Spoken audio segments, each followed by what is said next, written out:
see the world through other people's eyes. Now, empathy is a quality of character that can change the world. 1, 2, 3. If you could do that, David.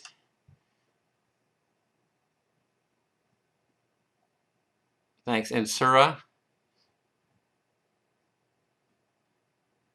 Okay, great. So let's just get started.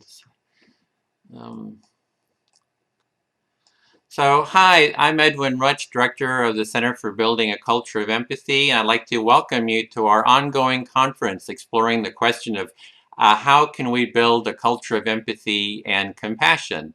And this is our panel number 13, which is titled 1440 Challenge Grant Participants Building Empathy Together.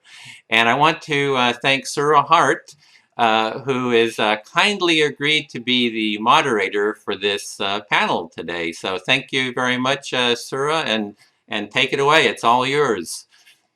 Well, I hope it's all of ours, actually. I'm sitting in a place of moderating, but also participating and eager for the conversation, really grateful for David, you, and Molly, and to join this, and me to take an hour of our Saturday to have a conversation. I'm looking forward to it, and just really want to acknowledge you, Edwin, for relentlessly instigating this global conversation about how to create a culture of empathy. It's just a delight to watch and to participate too. So I'm looking forward to that. And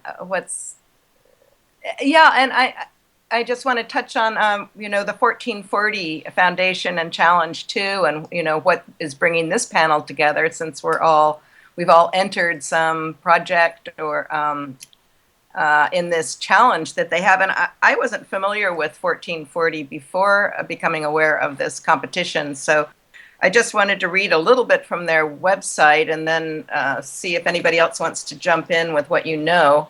One thing I learned is that 1440 takes its name from the number of minutes in a day, and with an interest in using those minutes to foster empathy and relationship skills in particular.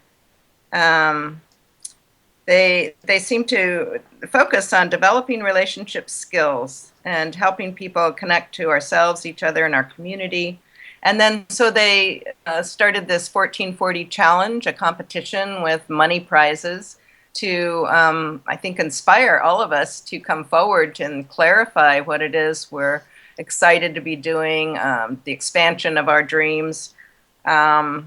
The challenge being to further develop the best new ideas that help people learn, improve, and share the life skills of self-awareness, authenticity, trust, and empathy. By leveraging communication technology and social media, winning entries will accelerate the development of these skills in the areas of education, wellness, or the workplace. Does anybody have anything to add to that in terms of your connection to or understanding of 1440? Well, I was just showing it. Sorry, David. I was just showing this online as you were speaking, and showing the 160 applicants to the contest. So there's a web page on Facebook with all the applicants who applied for this grant. Well, one of the things. Oh, go ahead, David. Okay, I was going to say that what I experienced directly from 1440 was their incredible patience and help as I was seeking to upload my application. I had some struggles technically, and then I wanted to make a change, and I emailed them, and they were so responsive. I mean, literally within 8 minutes, I received a response, which wasn't just a curt response. I could just read the concern and caring in the words, and then in the help. And it went on for about 3 days, and I thought, and I even wrote on there, I think it was either my Facebook or their Facebook, I wrote, the 1440 walks their talk, because, the whole vision of building healthy relationships is always challenging through difficult times. When there's, I mean, it's nice when everything's going well. You know, relationships can really flow.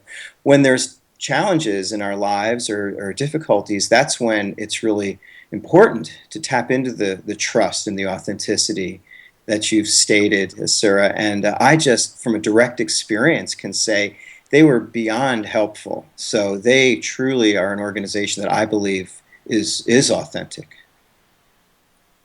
I had a very similar experience to that. That's really funny, but same thing. It's like freaking out because I couldn't upload and getting really quick responses and caring. I felt, in fact, I said, I just feel so grateful to have this care and companionship when I'm going through this struggle. It was very sweet.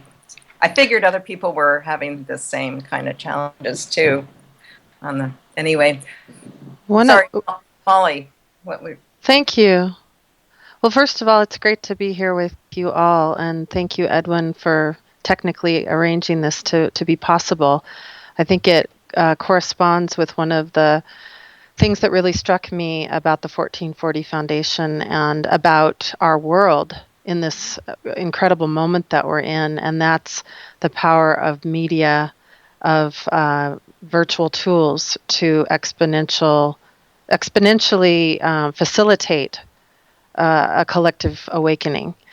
And I recognize that in what 1440 seems to be up to. And I also, it makes me think of what happened in Tahrir Square in Egypt and this incredible map and territory of evolution and revolution that we've seen in the past year can in many cases be directly, if it were a match, that began the ignition point of, for example, in Tahrir Square, it could be probably traced back to social media in some ways. So that's exciting to me, very exciting to me, even though we know that it's so important to connect in real time, so to speak, with each other and to experience one another in a way that is personal and direct in person. Virtual tools are really exciting in what they can do to supplement the immediate changes that are so a part of our collective fabric and within all of our beings, I feel. And then the other thing too about 1440, they're calling us to look at the 1440 is it minutes in a day that we have. And to me, I love that metaphor. I think we all are looking to come back home to a place of being really present with what we have in this moment, in this now. And I really love how they frame the very name of their foundation in that way. And how that is the ground of being in many ways for where we can go, first and foremost within ourselves and with our families. And David, I loved what you were sharing earlier about being in the midst of family and in the midst of our busy lives, and yet holding center and being okay when it feels like we're not holding center and when we are awkward.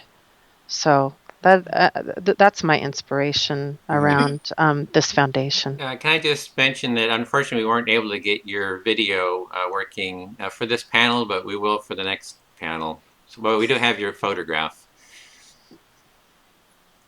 And Yeah, are there names there too, Yes, Edwin? I do see the names. Okay, so Molly, Rowan Leach, and David Levine? Yes, Levine. Yes. Yeah.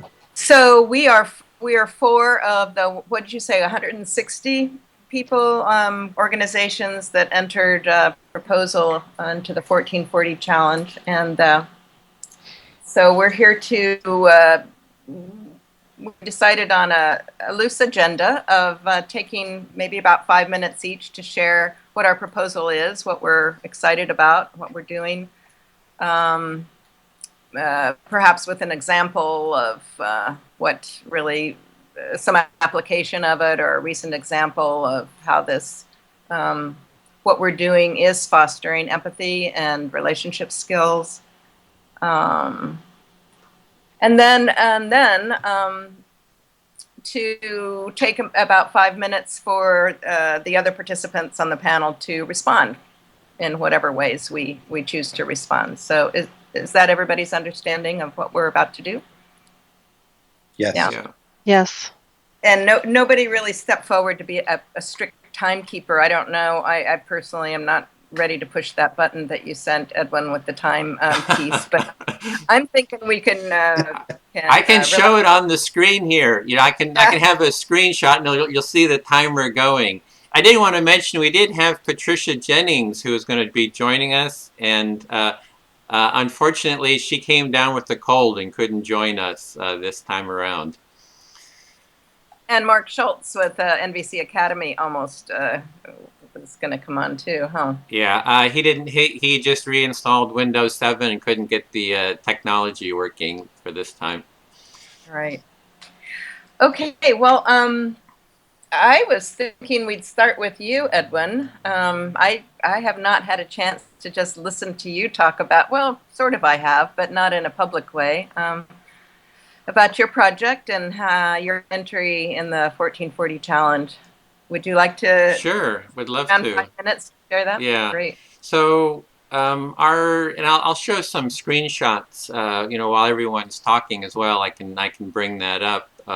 So what our project, our proposal is for an online empathy conference, empathy and compassion conference.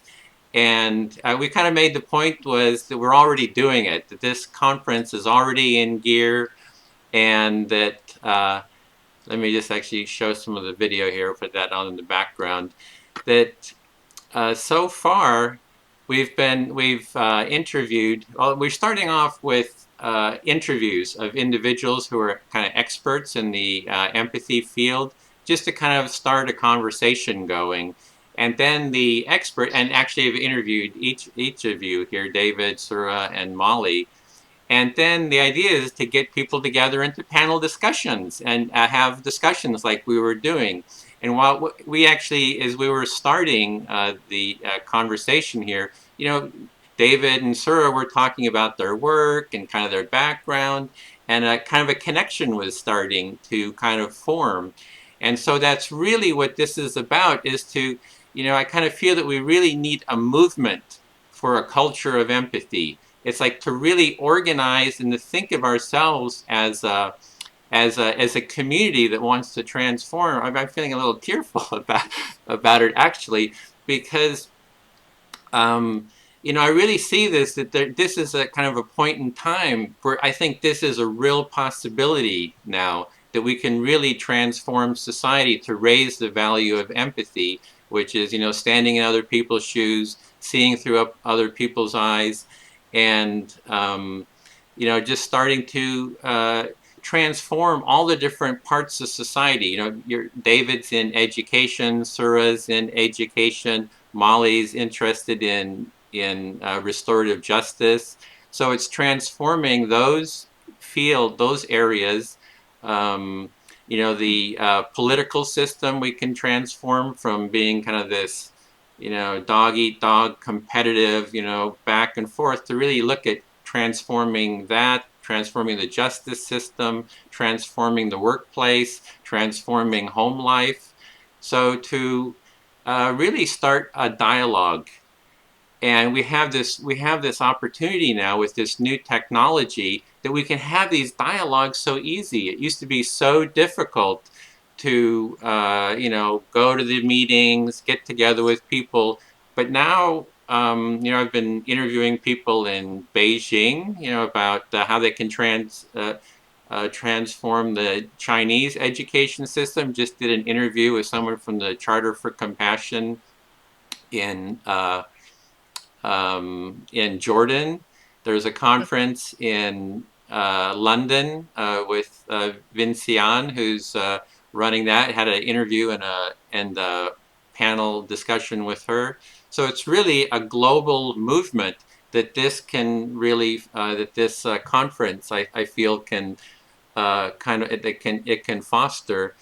And with a grant, what we're hoping is that someone like Molly, who's already working and done all these interviews with with kind of experts in the restorative justice field, that we can have someone like that that can get, like a paid position, or contract to help organize the subconference on restorative justice and empathy. And then others like David or Sura, who are in the education field, that we can do the same. So start creating sub-conferences in all these different fields, and just really kind of get kind of a snowballing effect kind of going.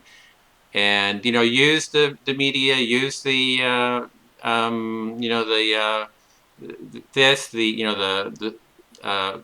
Google Hangouts, the Skype group video, the social media, and just kind of use these tools for getting all this kind of collaboration going together. So that's kind of the short of it. I don't know how my time was. I didn't hit the stopwatch. I am actually kind of tracking time, and that was just about precisely 5 minutes, Okay. according to. Great. Yeah. So, but are you complete? Yeah, I for the feel moment? very complete. That was fun. I'm always interviewing everybody. It's fun to have a chance to, There you share go. a little bit. I know. So now we get to ask you questions. Yeah. Well, I might mention that there was 100. We've done 100 interviews and panels so far. So that's like 100 hours of these. Well, I just want to take a moment and really celebrate what you've been doing, what you are doing, your Mhm. business. It's like this, when you say conference, it's like this rolling conference, and I probably doesn't have an end, I'm glad you're getting such an infusion, you've got I never see you eat, so I'm assuming that you have an empathy infusion, and that'll just keep you going endlessly. Well, one of the parts of the conference will be it's a segment called "Empathizing with Edwin." So it's where I'm inviting, empathy kind of expert therapists that I can have like an hour-long empathy session, and I'll reveal my deepest, darkest secrets, for the public to see, and we can see the different empathy styles from different empaths, I guess. I'd like to be on that panel. Well, it can be one-to-one too, not just a panel. We can try a panel approach too.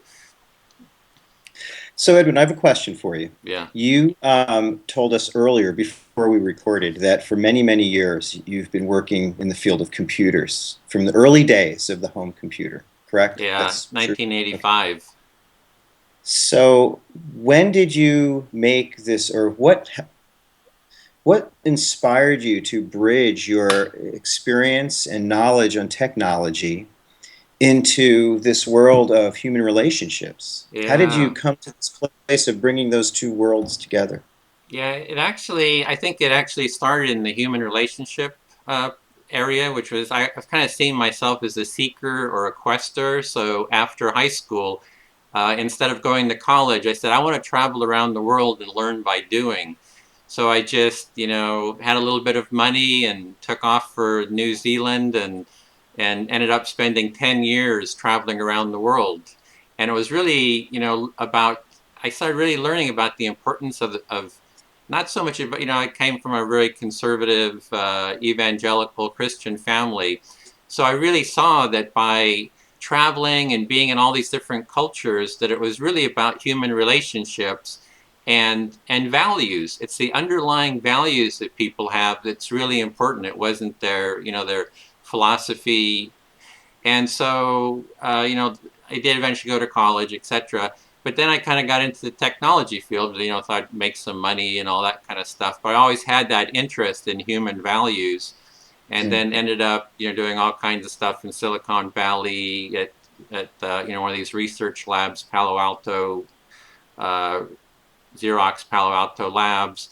But then, always wanting to still be in the humanities.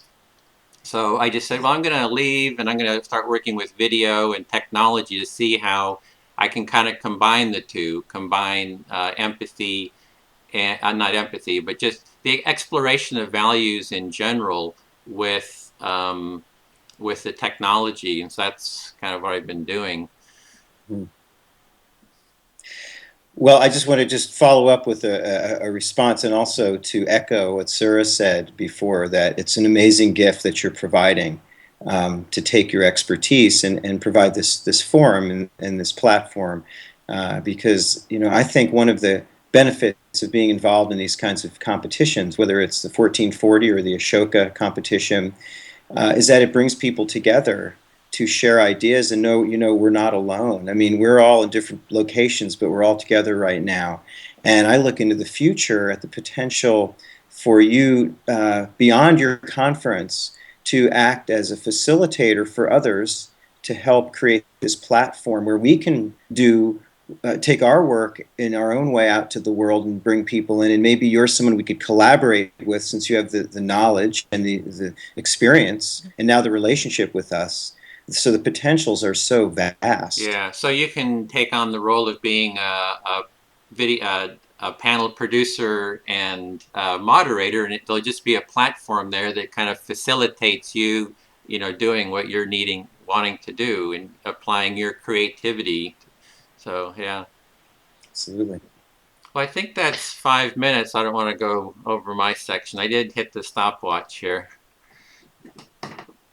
I don't know. I want to check and see if Molly is wanting to chime in here. Since I can't see your face, Molly. It's a little harder to read your.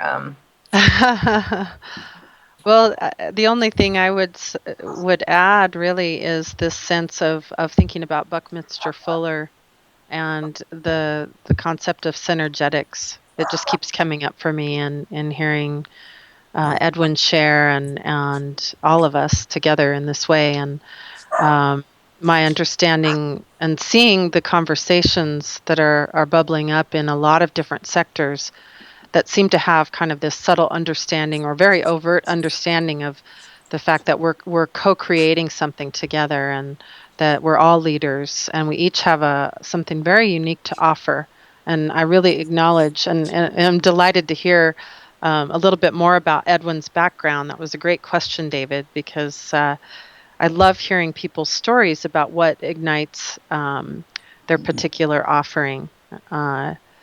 So that wheel of synergy is what I think you're doing, Edwin. You're bringing together people from all different places in the world, from different offerings within this umbrella conversation of empathy, and it's really significant. Well, I think you kind of spoke, Molly, to the point that taking action too, that I hope that kind of action comes out of this, and I call it empathic action. That, we're here, we're sharing our stories, we're sharing our ideas, we're, learning each other's perspective, but that we also can start networking and actually take action together to do transformative type work. So thanks for that comment. Well, the Dalai Lama says, of course, it's not enough to have compassion, but to have compassion and action, that's the key. Mm-hmm. Mm-hmm. And that's also, of course, Satyagraha and the beauty of Dr. Aryaratne and the Sarvodaya movement, everything that they've exemplified over there. I had the honor of speaking with Dr. Aryaratne along with Sharif Abdullah last year. So that would be a beautiful global example of that concept, wouldn't it? Mm-hmm. So Molly, would you continue? And sounds, you're getting already into what you do with restorative justice, and do you want to just continue with that for? Sure. Thank you. I've been inspired by a very personal journey of seeing my own mother imprisoned in Idaho. She has mental illness and has been in the Pocatello Women's Correctional Center in eastern Idaho for 13 years now. And so it's been a very rich journey of devastation as well as great transformation for me. And then asking the question in the last few years, how can I give back to the world of this story, of these experiences that I've seen firsthand in visiting a prison, and not only visiting my mother, but also having the opportunity to hear stories from other inmates at that particular prison. So what bore what seemed to bear the most fruit in the past year was the initiation of a telecouncil series. And not unlike what Edwin is doing, I'm focused on restorative justice and social healing in the United States and beyond. In fact, that's the name of the telecouncil series. It's free, it's accessible worldwide, thanks to these technologies that we now have. And we have spoken actually. The foundation and principle of this telecouncil is that it's a people's council for connecting, learning, and also activating something in their own community. And I've had the honor of talking with people, everybody from Dr. Ariaratne to James O'D, my colleague, former director of Amnesty International and co-director of the Social Healing Project, and Azim Kamisa, who has done incredible work in forgiveness and whose own son was murdered in a gang-related incident, and Libby Hoffman of Famble Talk International, and all the incredible stuff that's happening in Sierra Leone around Famble Talk, which means family talk, actually. So the conversation centers around the concept of justice, of restorative justice, and what's happening on the ground in our world, especially in the United States, because we know that our current situation is dismal. We house over 25% of the world's prisoners, even though we're less than 5% of the world's population. And we also are de facto asylums, the prisons are, as well as, of course, I think the statistics are most drastic in the young male African American population.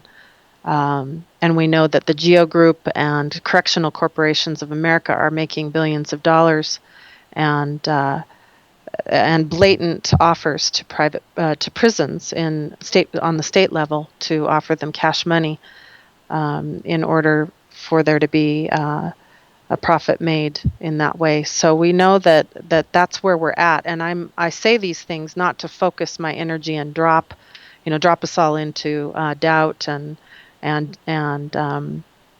despair over this, but rather that this is the moment and the opportunity for the conversation about justice to really be ignited, and for us to recognize that people all over the country are starting to take action. I think of River Phoenix Center for Peace Building and the conversations that I've had with Heart Phoenix, River Phoenix's mother, and Jeffrey Wiesberg and Dot Maver, who are doing incredible work on the ground in Florida and creating a template.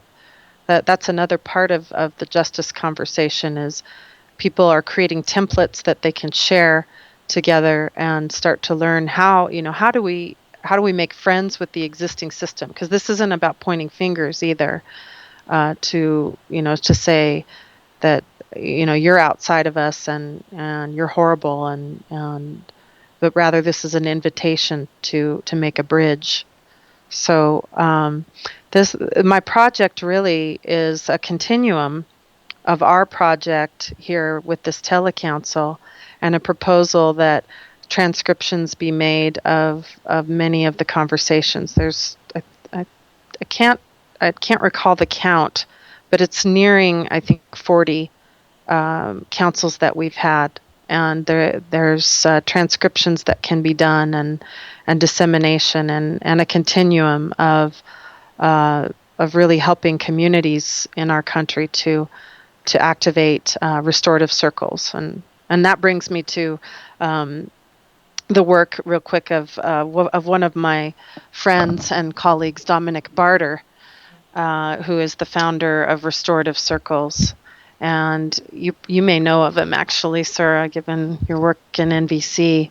And we're friends and colleagues, and a student of Restorative Circles. So I was, yeah. Yeah. No, I just really honor Dominic and his work in the world. And he said to me recently in a conversation, actually a couple weekends ago, um, this work is too urgent to rush.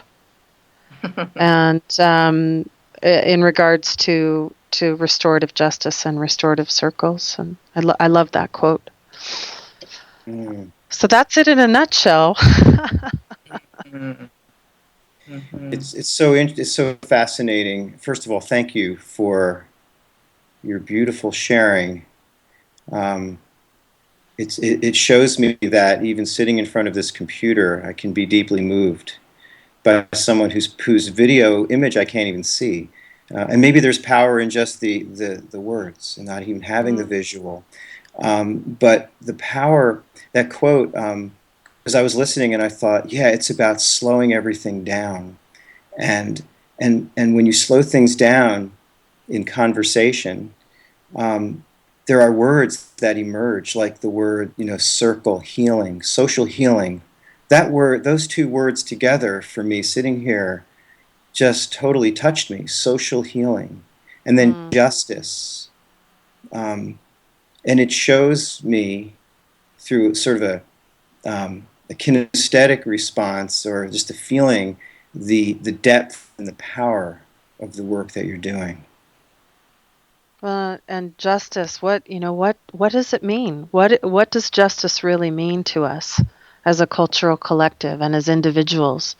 And my thought is that we know what it really means, and we're bringing it back to the forefront in systemic transformation right at this moment. Mm. And it's such a powerful time to be alive. And I think it's so important that we know what the facts are. I listed off the statistics because I feel that they're um, the kindling that really light the fire for this transformation. We don't spend too much time muddling and focusing on those facts rather than allowing them to really light up uh, our most authentic selves and relate with one another in a deep way that's courageous, because this is messy work too. This is not work that when we take it out into the field has easy answers, and it does have all the nuances of that our beautiful human relationships have, and they're our greatest teachers. Well, Molly, So oh, I was just yeah, go hearing ahead. you say it like this is the time to do it.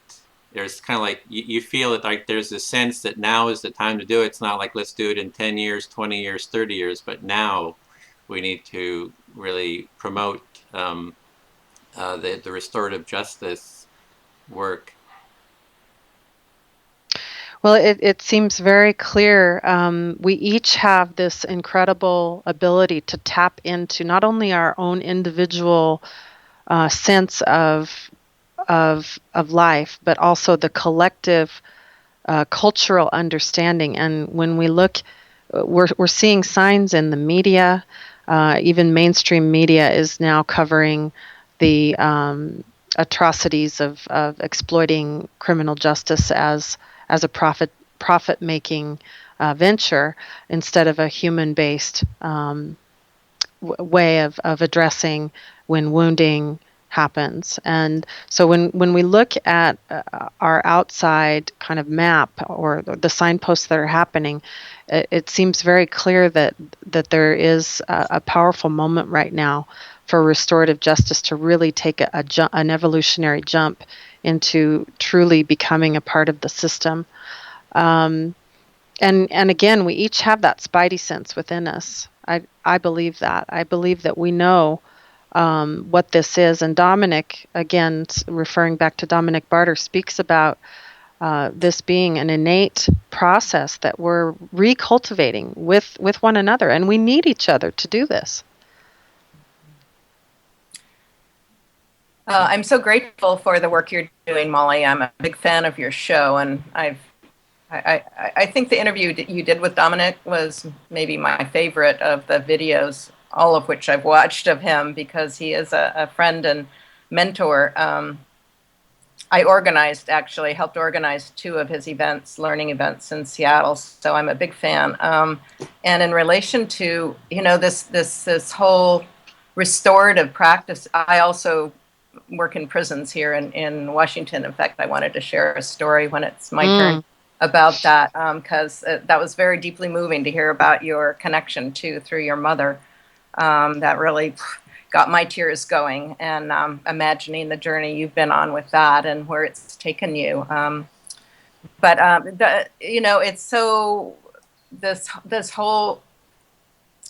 I work a lot with parents and teachers, and it's the same process of, instead of punishing, attacking behaviors, can we turn to embrace people who are hurting? Can we use restorative parenting practices? That's the whole. It's such a little shift of orientation towards someone instead of away, or towards conflict, away from conflict, towards the child who's yelling instead of away or pushing them away. So I see it as this sort of kinesthetic movement that is both subtle and so deeply profound and contrary to everything we've learned. So I'm just very grateful for you bringing that so to the fore. I really enjoyed Sylvia Klut's interview too. Very much. I so admire her work. Thank you for bringing her up. But my intention is to go and listen to all of them, because really appreciate what you're doing. I wonder. Well, sorry. Do I have time to respond? Because, Sure, Sarah, you make such an important point here in this conversation. Ed, No, go ahead. Sure. I wanted to say this one thing about time too, because what you mentioned about slowing down, it reminded immediately of Marshall Rosenberg saying something that so profoundly affected me, and I'm sure Dominic as well. He said, "Take your time; it's yours, you know." Oh, I love So that. I want to say that to you right now, Molly. Oh, well, thank you. And I again, what you bring to the forefront here in this conversation is something that I've been contemplating, and just thinking about this wonderful opportunity to be with you all today, and how one of the name actually of the project that I proposed was the Pillars of Restorative Justice, and you point out one of the pillars, and that's the shift from punitive to unitive, and of course the leaning into and the understanding of our interconnectivity, and instead of the contracting away from and the punishing of separation. And so the beauty of the umbrella that Edwin provides for so many very deep conversations and empathy directly relates to the underpinning paradigm and consciousness and belief systems that we have around and underneath justice, and that it is so important for us to really ask ourselves, what does it mean, and why would we be afraid if someone said to us that we are interconnected, and then showed us, backed it up with some of the great quantum science that's happening, like with heart math and other places, showing us that we indeed are a part of this quantum field. And what my heart is doing right now is directly affecting what your heart and your field is feeling and sensing, and so how that relates to also our view as a culture, which is very revealing. The litmus of a society is how we treat our criminals, and we seem to be in the midst of just this great leap of understanding, not only in the justice conversation, but in general, of our innate interconnection, and that we are not separate, that we do in fact have science backing up this fact that we're interconnected, and that every perpetrator in fact, has a bigger story, a much bigger story that has perhaps even elements of the transpersonal, that if we would welcome it instead of punish it, we might learn something about ourselves and become even maybe surprised at the gift of what even a great wounding, great atrocities might have for us and our learning and growth. And so, Sylvia Klutz's work in showing us the way from the punitive into the unitive is such an important conversation. And certainly, I don't know all the answers as to how we transform and indeed are transforming in this moment around becoming much more empathic with each other, and also really viscerally knowing that we are interconnected. But nonetheless, it's such a big aspect of the justice conversation, of conversations spectrum wide. I love the work that David, it sounds like you're doing, and I can't wait to hear more about it. In both of you, in education, in the system itself, making that bridge is so important. Yeah, thank you, Molly. And that's a great lead into you, David, too. I would just say that a litmus test of a culture is not only how we treat our prisoners, but how we treat our children in school, our parenting practices. And I know that's a place where David and I have a lot in common in our really wanting to shift that towards more restorative, empathic practices. So I'm also eager to hear from you, David. You want to? Yeah, sir, I had the identical thought. I had the same thought. The litmus test is how we treat our children, for sure. We think it's the same thing. My story really begins with my experiences as a classroom teacher, and I think I told Edwin this story initially, how my first class was a third class that was created out of two overcrowded ones. And the two teachers were asked or told to pick the 9 kids who they felt should go into the new class. And that was my first class. So they were the kids who knew in their hearts that they were the unwanted ones, the rejected ones. And, it was one of those experiences where I had no training to deal with it, but I had to go off of my intuition and put all my plan books away and everything, being a first-year teacher, and get into really what now I can look back on were some approaches to build community. And this journey, that was in 1984. So that was the beginnings of my journey in the work I do in schools. And where it's come to at this point in my career, for the last 10 years particularly, is how can we create emotionally safe schools? How can we create emotionally safe classrooms? And really, emotional safety evolves from, an intention. To me, the work in schools, when we're looking to create transformation, to do systems change, to deal with perhaps some issues and concerns that exist, you can't make change by bringing a program in, only. I mean, certainly programs have an effect, but it's really a consciousness movement that I try to bring in, which comes about through conversations.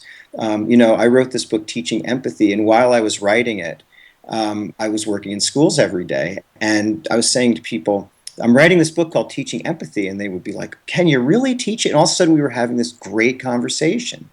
And I once heard someone say, when you have a conversation, a conversion takes place, even if you're not aware of it. A change will take place. So to put it into the consciousness, when I say it, I mean the way we treat children. What is emotional safety? What are the emotional needs of children? And when we talk about that, when we start talking about it, we start noticing it. And so this is really sort of the core foundation of the work that I do. And as I was reflecting over the last few years, I work in schools all the time, and sometimes it feels very successful. It's enduring. It lasts. I go back, and they're doing these things in their class with their children that I know we talked about. People are modifying things based on their own styles, etc. And other places, all they wanted me to do was come in and do a workshop with their kids while they sat in the back of the room and did their work, paperwork, whatever. Other times the teachers would be very into it, but the principal might introduce me and leave the room. So I looked at the places where the work was having an effect in a very positive way, meaning the teachers, the other staff members, the children, the parents, everyone felt connected, everyone felt supported, everyone felt belonging. Essentially, their emotional needs were being met. And in talking with colleagues, with people, and maybe it's common sense, but it's not always common practice, to quote Robert Cooper. When the leadership of a school not only believes in this work, that we need to take care of the human element, we need to intentionally build healthy relationships with one another that are grounded in honor, empathy, emotional connections, honoring people's stories. When the leadership believes in that but also practices it, that's when these changes would take hold. And there's a movement in schools through this one framework called professional learning communities, or PLCs. And the vision is that principals particularly have to be seen and see themselves as instructional leaders. And when I look at an instructional leader, there's an old paradigm, which is the instructional leader who's effective, or the leader who's effective in a school, is a good building manager. And to me, that's not an instructional leader. An instructional leader holds a vision and is able to articulate that vision and truly is authentic in who they are and what they stand for, and will model it and expect it. And so what I've come to in my work with the 1440 in my proposal is to take the most transformative elements of the work that I've done through many conversations and also my own observations, and create a training of trainers, essentially, for the principals. So in other words, I want to train the principals, the school leaders, to be the facilitators and the trainers for their staff, not just the teachers, the teaching assistants, to live it, to teach it, to observe it, to give feedback on it, and to do this on a monthly basis. And this framework came about from an experience I had 2 years ago. It was the most powerful professional development experience I've had in my career, where the principal, who's now a close friend, he came to me and he said, you wrote this book, Building Classroom Communities. I want to build a school community. I want our staff to feel that they're a community before we expect to build one in our classrooms, and before we expect the children to demonstrate the social skills that it takes. And he said, I don't want to run my monthly staff meetings as just this time to get together for an hour and disseminate information. We can do that via emails. What we ended up doing, he and I co-created this course. It went on for 8 months. And every month, one afternoon, we had an hour that was, mandatory, but it was all about social and emotional learning and social skills development. And by teaching in the way we taught it, we were really building community amongst the staff to honor differences, to listen to one another, to practice empathy, which we named, and we called it a bundle of social skills, and then challenge teachers or assign them to implement these ideas into their classes. And then we'd come back. Oh, and we extended an hour. You could stay an optional hour. Only one person did not stay because his daughter had a gymnastics class. Everyone else wanted to stay. And it was so powerful. The whole culture of the school was grounded in emotional safety and honor and respect for all people. And the classes felt this way. The students demonstrated this without, being told to do it. It just was the way. It was the cultural norm that we are this way. And then we started to do it for the teaching assistants before school because they wanted some of this. They wanted in on this. And so my vision is to create these training of trainer opportunities via opportunities like this, like do an hour training globally via like an hour distance learning experience where the principals once a month are trained in this process in a module, and then they're given materials to run this, and then every couple of weeks we have what I call digital campfires. We come together, how's it going? What's working? What concerns do you have? So we create this online community, And then we go back the next month and look at module 2. So there's 4 modules for the teachers, and then there's 3 modules for the teaching assistants and the paraprofessionals, custodians, bus drivers. So everyone's in on this. And so that's what I've proposed to create this online training opportunity for people all around the globe to act as the trainers for their staffs to see social change take place. And so schools aren't coercive, they're inclusive. Well, Yay. well, something I've seen, David, is that you hear people talk about empathy, for the students, and then the teachers are supposed to have empathy for the students, but the teachers are all kind of burned out. They're feeling like they're not heard, and they want to be heard by the administrators, but the administrators are feeling all stressed out, and then so there's this whole kind of chain reaction of people feeling stressed out, and it sounds like what you're wanting to do is kind of transform that so that it's like everybody is heard through, that the administrators are heard, and create an environment for them being heard about what's important to them, and that for the teachers, and that it kind of creates maybe a chain reaction of empathy and kind of that deepening of connection between everyone. Well, I've heard it said we teach what we're supposed to learn. And teaching is the most powerful way to learn something. And that's really a big aspect of this vision. And another point that I want to make in response to Edwin, I did not mention that I'm housing myself at a place here in the Catskills in New York called the Ashokan Center. And it's a beautiful, glorious space of 375 acres. And we have a brand new campus about to be completed with all sustainable buildings that are just inspiring just to be in, and they're not even completed. And so one opportunity that I would like to provide in this initiative is to have teachers and administrators come to Ashokan to have a renewal experience and a resilience opportunity, and to come together. Maybe it's a yearly institute for all people involved in the program is called Fostering Empathy in our schools. So maybe have a yearly institute of fostering empathy participants to come together and debrief and give feedback to one another, but more significantly to make connections with one another. And you just held a day-long symposium on empathy there a couple weeks ago. It was actually May 11th. It was called Fostering Empathy in Our Schools, and it was the inspiration for to do this entry. I had seen this competition online. I'd seen the beautiful video which described it, which was inspiring. But my first thought was, well, my stuff is all in person. It's all about human relationships and interacting. And I thought, I don't think that's in my realm of work. And that day happened, and people left there. We had 120 people, and they left this one-day experience, and they were like, so what do we do next? This was amazing. We were, returning to why we went into teaching in the first place. And I mean, there was so much inspiration floating around, and that was the question. So what do we do next?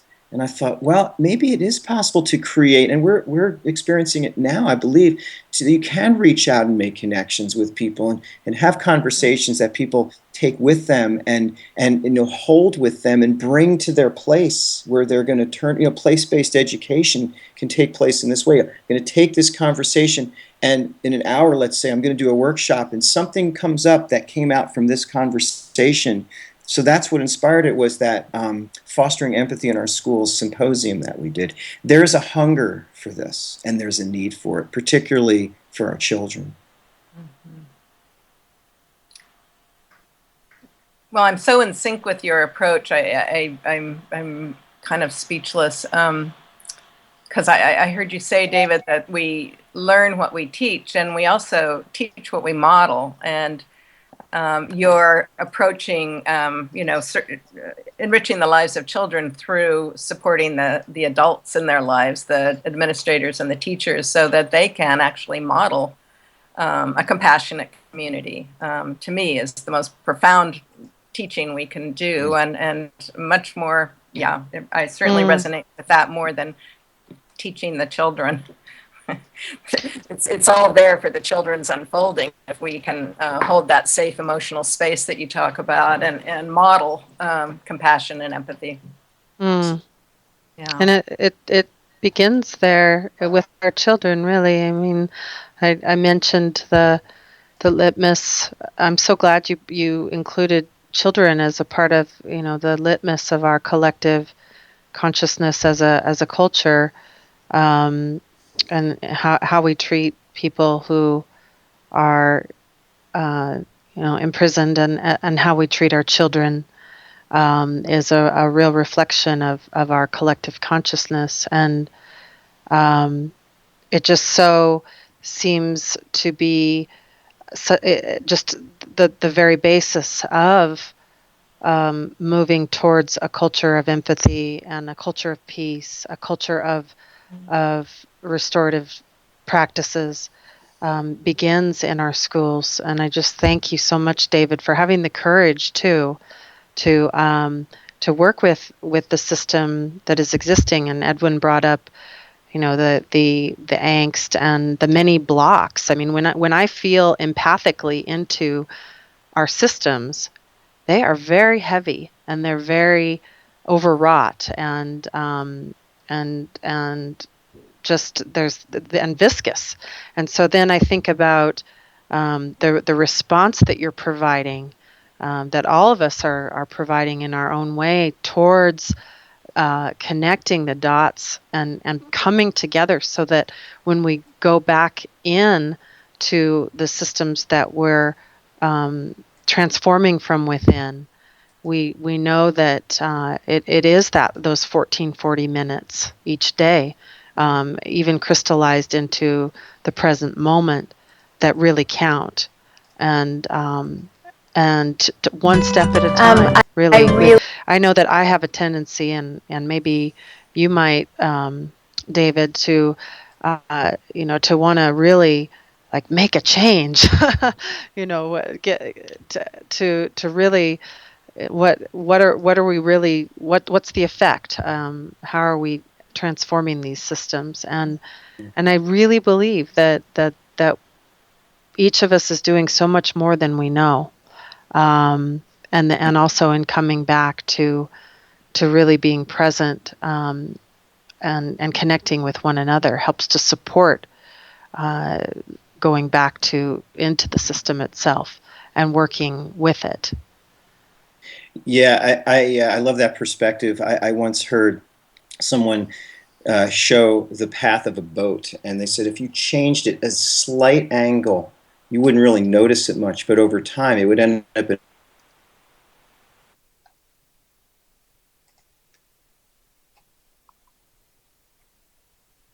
Whoops. in a complete. Oh, I can't hear David anymore. There was just a kind of a short blip, but it's starting to work now. Is it? am I Okay. back now? Yeah, I think Can we're you hear? back. Yeah, it was just like a Okay. couple seconds.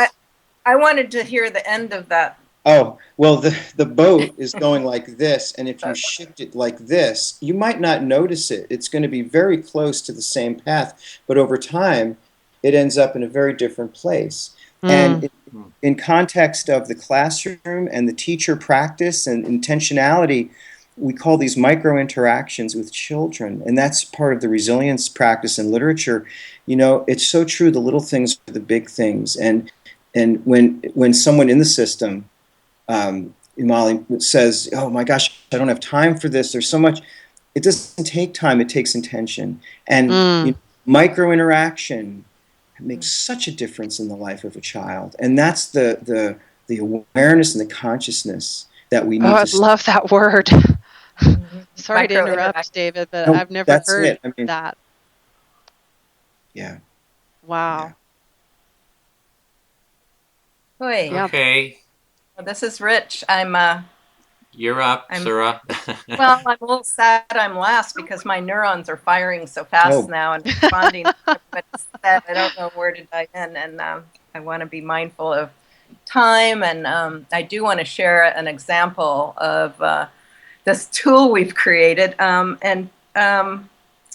But yeah, so much as I'm really enjoying this conversation.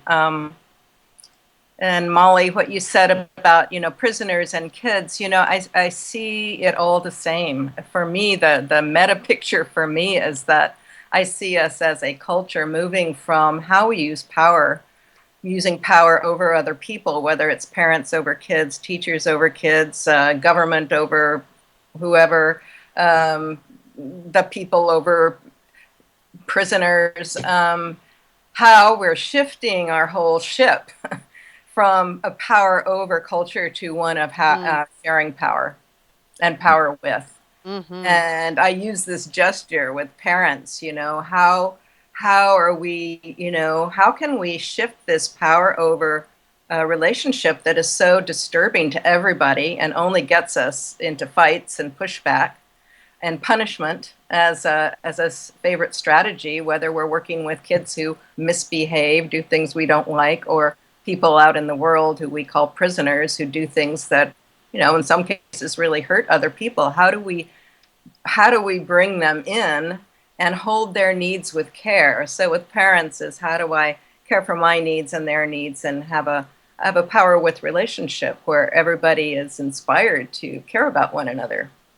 So that's the larger meta picture. And we're talking about how we're actually shifting these very cumbersome, just heavy institutions of the prison system and the school system, which again, I don't see some cases that much difference at times. And because to the extent that within those systems, there is this power over structure in place. But the imagery that really keeps me juiced and that I like to share with people is that I really see that the heaviness of the structures that are just not working, they are crumbling under their own weight.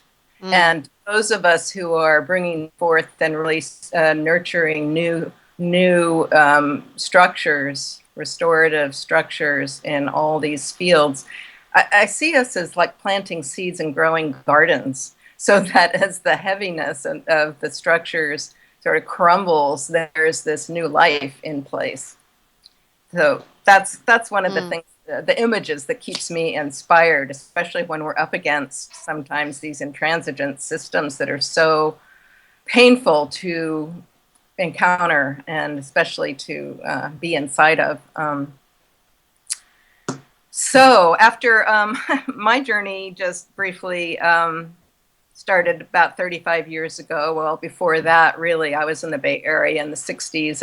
I was profoundly influenced by the Vietnam War and the whole spiritual awakening, and was a publisher of spiritual books and a war, very, very involved in anti-war movement and everything to do with the 60s. So that's part of what I trace back my roots to. But then as an elementary school teacher 35 years ago, and really moving into innovative holistic schools and how we can nurture children's lives. And it was, I was down in Southern California working in a school founded by the Indian philosopher Krishnamurti. I was on the staff there where we were forever discussing, well, how do we bring this new consciousness into being? How do we support this? And because Krishnamurti never laid out a way forward. In fact, he was a proponent of no way. So we were left kind of, how do we do this? We have these goals and this great vision of a power with compassionate learning environment. And it was then that I met nonviolent communication and Marshall Rosenberg, and it was just profound for me. It was the first time I'd really seen a practical how-to, a practice that I could embrace and begin on my own journey of self-compassion and empathy and compassion for others. And so I've been on that journey ever since. And I consider it a lifelong practice, not just a communication technique, but a deeper practice of looking through a lens of compassion and empathy. And been working with schools in particular, because that was my background, and with teachers, and looking to support teachers in this shift and shifting from power over to power with in the classroom, creating, like you were saying, David, emotionally safe schools. And in our first book, my business partner Victoria and I wrote a book called The Compassionate Classroom that was integrating NVC, nonviolent communication, into a school culture by talking about the relationships that teachers were nurturing. And I love that you're talking about emotionally safe schools, because we were clear from being classroom teachers that when you nurture relationships in a classroom, everybody thrives, including learning.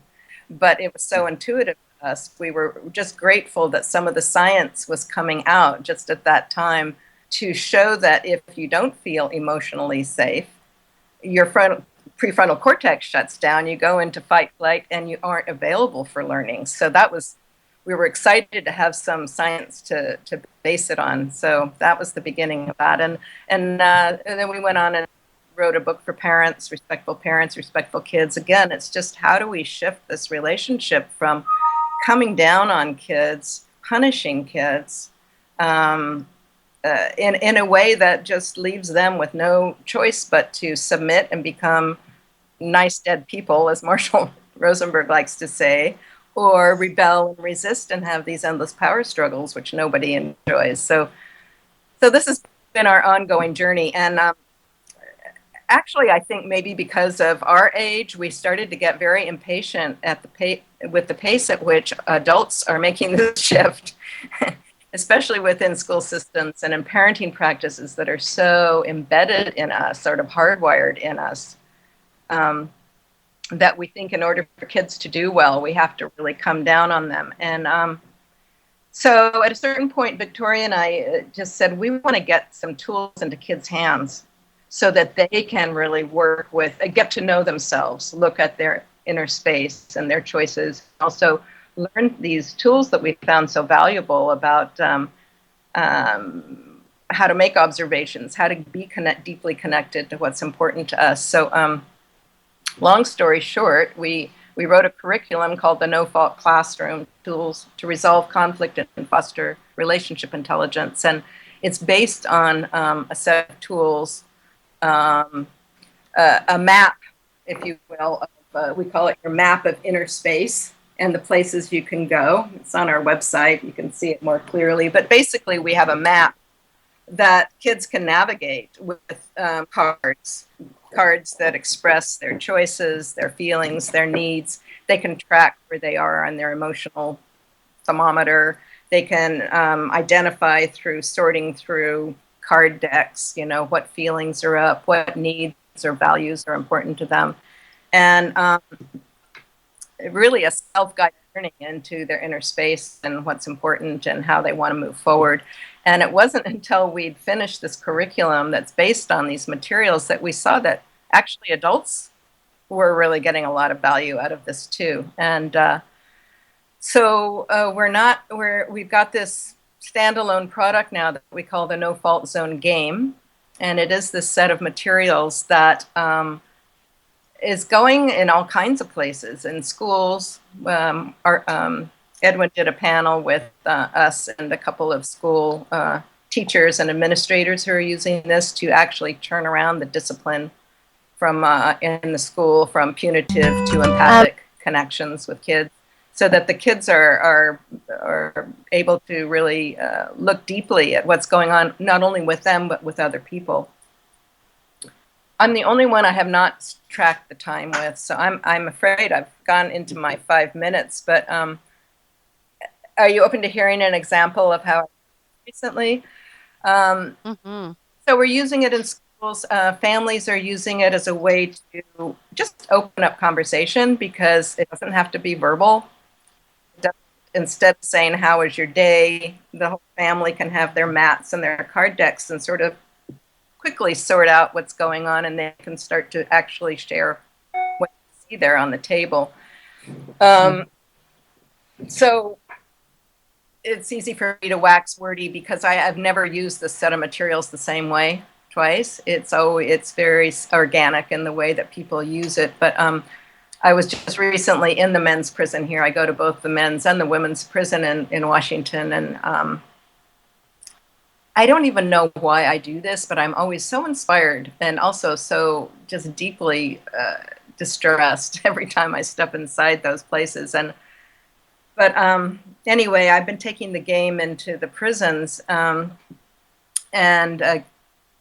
recently I was with a group of, and during the check-in, this young 20-something man, African American, just really open, and had shared the distress he felt when his mother said she'd come to a visitor's day and she didn't show up.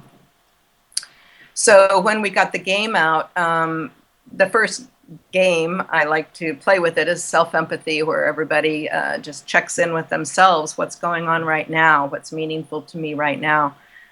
And then after that, I wanted to demonstrate how you can use this game with another person to have a conversation or sort out a problem or conflict. And speaking of conflicts, Dominic has talked about how it can be useful with pre-circles and the restorative circles, and I find that true too. Anyway, this young man offered to demonstrate having a conversation with his mom. His mom wasn't there, but another one of the men, incarcerated men, said he would role play the mom. So the process went like this. At a table, each sat at a table. The rest of us were gathered around just watching them do their own process, where each one had a mat and their cards and was laying down the feelings and the needs that were coming up for them around that situation, where the mom said she was coming and then didn't.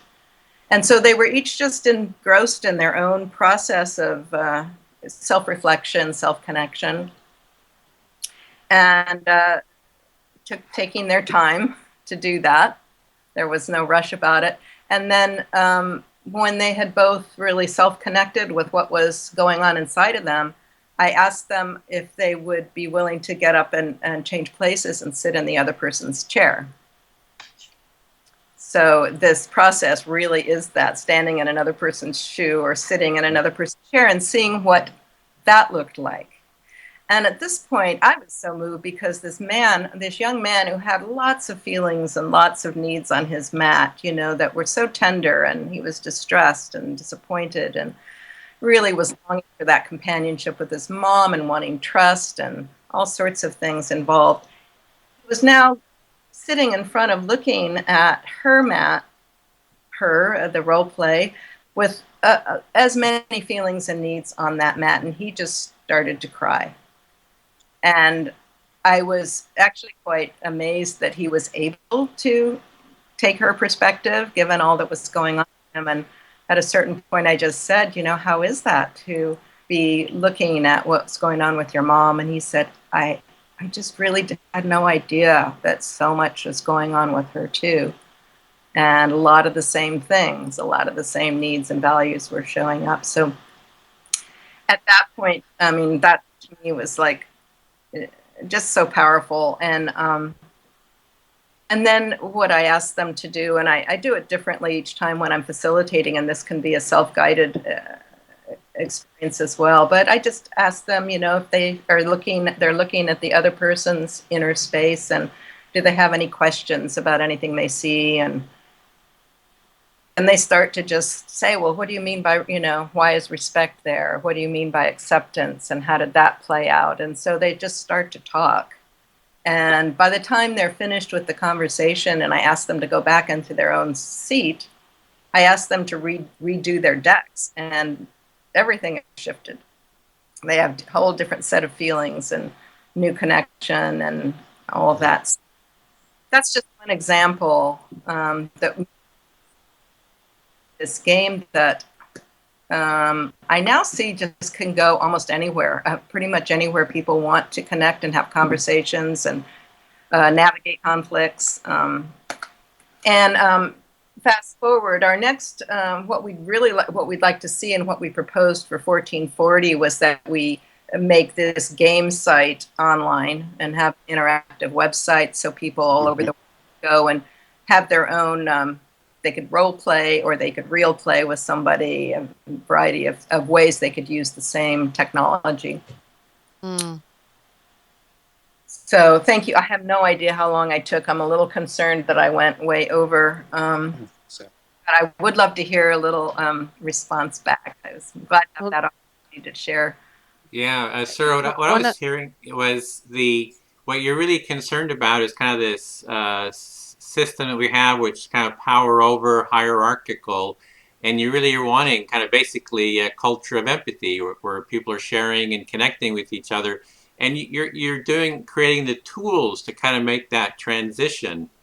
It's kind of the nuts and bolts tools, how you kind of where everyone can be heard and everyone can be seen, where you learn kind of the vocabulary of articulating your feelings and creating kind of like structures for doing that, to make that transition. Yeah, yeah. If you can imagine a family sitting around the dinner table and everybody has their mat out and their card decks, it literally gives everyone a place at the table, an equal place at the table. So I love just that image of that shifting to the power with. Thank you. And I love how it addresses too, Sarah, the fact that many of us, even though we have that innate capacity to recognize and go deeper into those places, like you mentioned, it was almost surprising that fellow was able to cry. Well, you provided an access point through what you're doing with this game, and it's tangible. So that's one of the things that feels so valuable in this moment, in this transformative time that we're in, and the actions that we can take. One of the key things seems to be, putting in the hands of our friends, colleagues, community members, something that they can really hold and identify, and then go from there, kind of a jumping off point. Really appreciate and acknowledge that. And I can't wait to hear more about your work too, even more deeply in prisons. Yeah. I always think in the context that I work in, which is schools with children and with teachers and other significant adults like parents. And I've always felt that emotion is learning. When you have a very strong emotional experience, there's the opportunity for some profound learning and life change in your trajectory, toward your trajectory of life. And many children, and adults too, they don't always have the words to articulate how they're feeling. And so often you'll ask a child, for instance, finish the sentence. One thing I feel is, and they'll say, well, I think that, like they'll jump into the thought. Right. And I love the structure which provides I was thinking of the idea of a container, like we get into this place and we can learn how to articulate first how we feel, and then explore why we feel that way. And I love role reversal. Role reversal is so powerful for an empathic musing, and learning, especially if someone role plays the person you're struggling with, of how to articulate your feelings. And it's profound. And I'm sure it just sounds so engaging. And I'm also very curious. You mentioned, and it's in a panel, of course, which I haven't seen, but you mentioned how some principals used the game to help create, discipline can be like punitive, like I'm disciplining you, or it's self-discipline. It sounds like a self-discipline approach to managing challenging behaviors or creating a culture of connection. And I'm wondering, could you just briefly share how they use that in a formal way to create a culture where caring and compassion were sort of the driving forces? Yeah, I'm thinking the assistant principal who came on that panel is from a charter school in Michigan of 1,000 students. And they've been through kind of an all-school transformation. But they started out with these, you get sticks for doing things wrong, and you get a certain number of sticks, and then there's a punishment. I mean, this is standard fare, right? That's what they knew. And they have made that 180-degree turn towards looking at behavior that's disturbing or challenging as someone crying out for some help. How can we move towards with empathy? So they really, it's really an empathic response to a behavior that makes all the difference, because the kids just like go, okay, yeah, someone's seeing me. They're not just giving me a stick saying I did wrong, but they're hearing my call for help. which is what prisoners are doing too. People who've acted out, in whatever way, they're the ones that need the love and empathy the most. So, but they use the game in particular as a way, first of all, to self-connect. If someone's distressed or just had some emotional thing, they can go to the mat and the cards and uncover what's beneath all of that. And that whole process already engages the prefrontal cortex, calms them down, gives them something to do to access what's going on inside of them. And so they use it in the counselor's office and the principal's office when kids are having trouble in school paying attention. Something else is going on, and they can go and actually do something about that by identifying what that is. Does that answer your question? Yes, absolutely. It's that what I think I said a long time ago, my belief that when you talk about something, it becomes, part of the consciousness, and it starts to be felt in the cultural norms, and then it's part of the climate, and you start to feel it.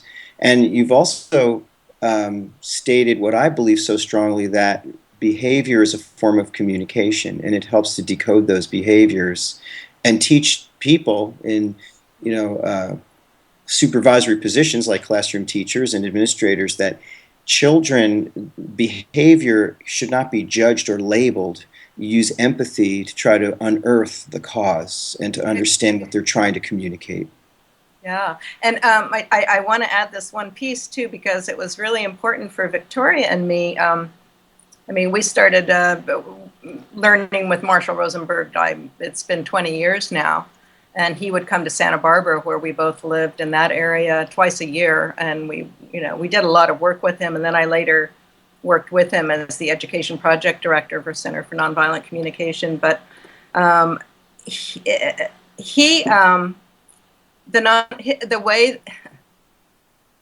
there's a bias in his own learning style towards audio and verbal communication. And he can sit for days on end without moving a muscle, hearing, remembering what people say, empathizing, holding all of these pieces in his head, which is very difficult thing for a lot of us to do. And Victoria and I are like visual, tactile learners, and we would just be taking notes. This was before there were any books, before Marshall's book, before video. We were trying to make sense of what he said. And anyway, in a way, this is also a way to practice and work with nonviolent communication in a very visual, tactile way, where people can express themselves, because these words are so evocative. I can identify what's going on with me in ways that I would not have come up with on my own, and for many people would never verbalize. Mm-hmm. So in some ways, it's another avenue into nonviolent communication that is not so audio and verbal. High level feedback is what I'm hearing you describe. Different learning styles and styles. So yes. And it's almost as if you're creating another level of communication, empathic communication. From nonviolent to empathic communication. Yeah, I consider nonviolent communication empathic communication too. It's just got a bias towards verbal and auditory skills. And I found that, we work with autistic kids. We have picture cards, and autistic kids can express themselves. People who say they have no feelings will sort through the feeling deck and put them down on the mat. So they express themselves in ways So another time, excuse me, the story of my favorite conversation with my 94-year-old mother using the game too. Because I watched her express herself and be vulnerable using language that I'd never heard come out of her mouth. I think what I was getting at was my appreciation, certainly and honor of nonviolent communication principles, but that they complement to this, perhaps where you're allowing people to go through this tool, and that's to a place of a deeper understanding of the nonverbal qualities of communication and accessing points within ourselves that aren't necessarily we may not even know that we have. And I really appreciate that. Yeah, thank you. I'm complete Okay. and appreciated the time to go on. Where are we? Well, I Where think are we can bring the panel to a close. It's been very wonderful, and we can keep the conversation going. It's not like this is the end. This is only the beginning. And, you know, we can have more of these panels. We can invite more of the 1440 participants, you know, people who apply to have more conversations and really get a whole network going. So that's part of the plan here, is to create more of these panels with the participants as well as others that want to contribute to building this culture of empathy. So with that, I'll bring it to a close, and thank you very much, Sura, for doing the moderating, and David and Molly for taking part in this. Thank really you. enjoyed- Thanks to all of you. Thanks, Edwin. Till next time, then. I look forward to further connections and with you all and with all that will come from this. Thank you, Edwin. Thanks, David. Thanks, Sura. Yes, thank Welcome. you. And thank you to the 1440 Foundation, too. It- Very much so. It's quite a party. See the world through other people's eyes. Empathy is a quality of character that can change the world.